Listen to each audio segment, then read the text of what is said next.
Hi, this is Julian from luminatic.com.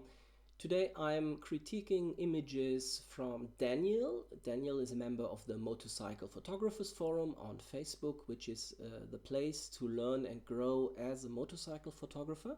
We welcome motorcycle photographers of any experience level. So if you just started or if you're a pro, it doesn't matter. Please join, support the community, and help each and every one of us becoming better at motorcycle photography. Daniel did some Sparks photography with his Kawasaki Ninja and uploaded some images, and he asked for comments and critique, which I'm happy to provide. So as you can see, he's got a beautiful bike, a beautiful location with this impressive bridge in the background, and he took some Sparks photography takes. Sparks photography, for anyone who doesn't know, this is done by taking fine steel wool, fine grade steel wool, putting it on a string, lighting it with a lighter, and then swirling it around.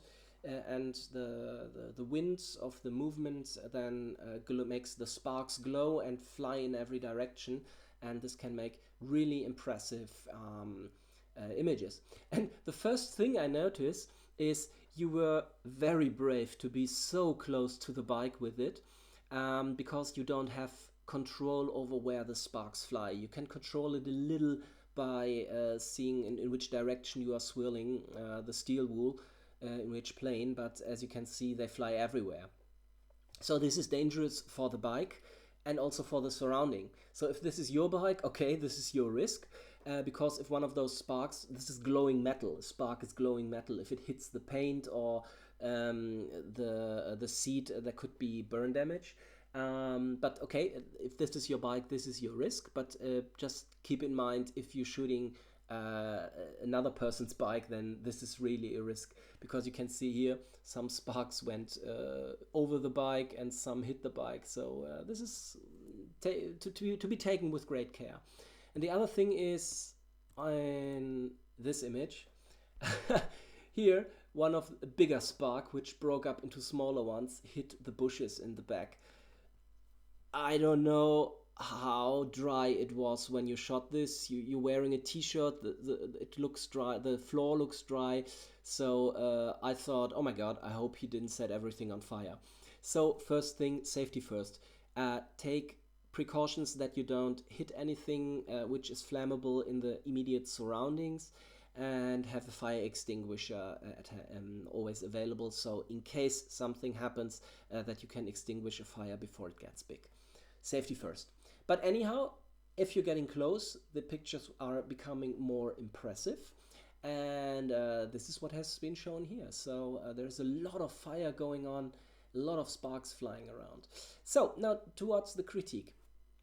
You've got a wonderful location here with the bridge and the steel ropes, and you're combining now, these are strong lines, and you're combining it with another set of strong lines with the flying sparks, and they, in this area, they intersect, and the sparks now intersect with the steel cables, and this is taking away a little from the effect of the bridge. So in theory, there could be no bridge, and the picture would also be very impressive.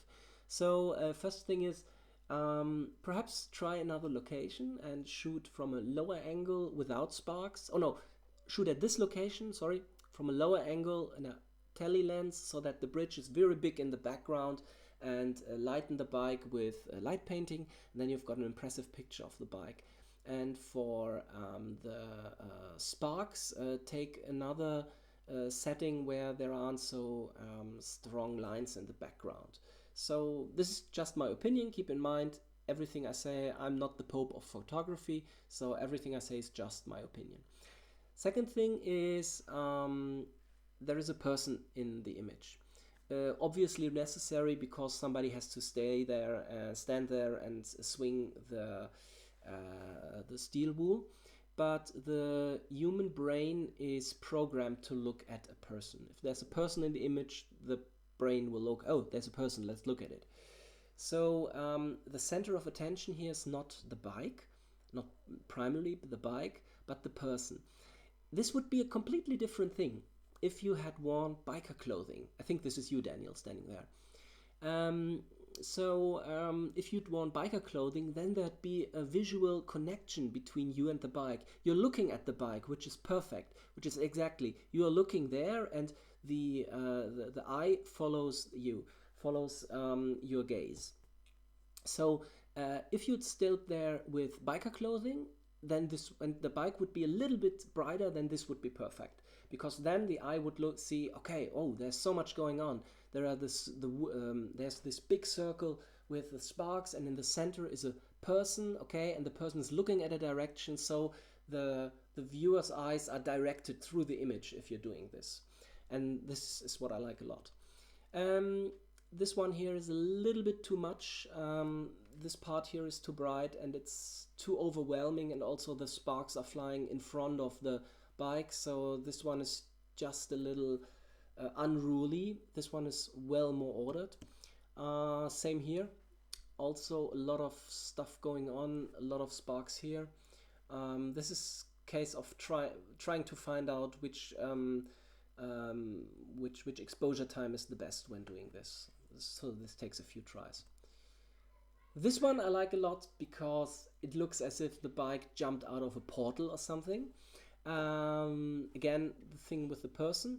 You can get rid of the person by taking several images during this shoot.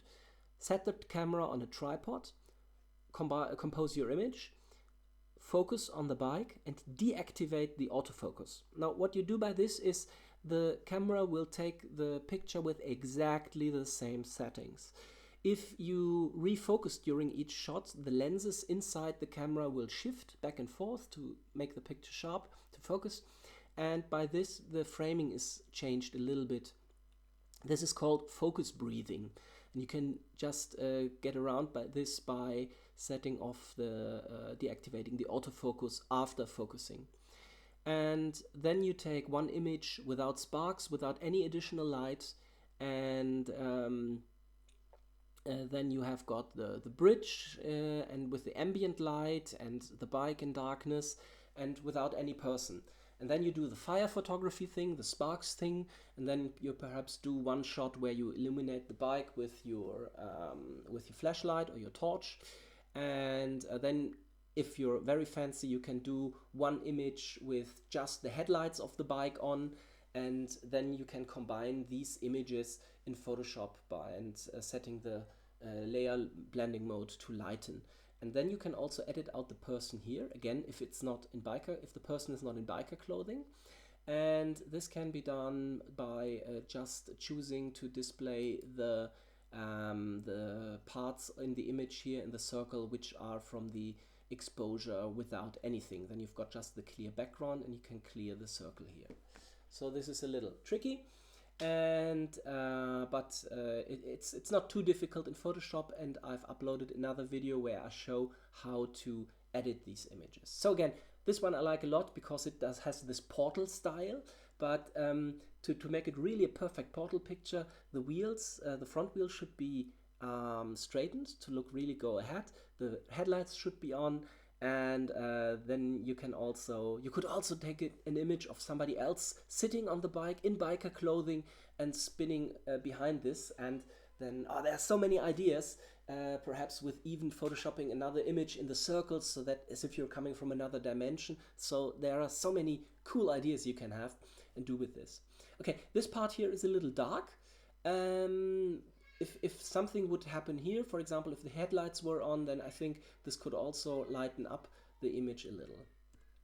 Okay, this one is taken with torch, I think. So you lighted the bike illuminated the bike by tracing the contour of the bike, which is well. And I've also used this image to combine it with, wait for it, this one, to make one more exposure. But this is a separate video.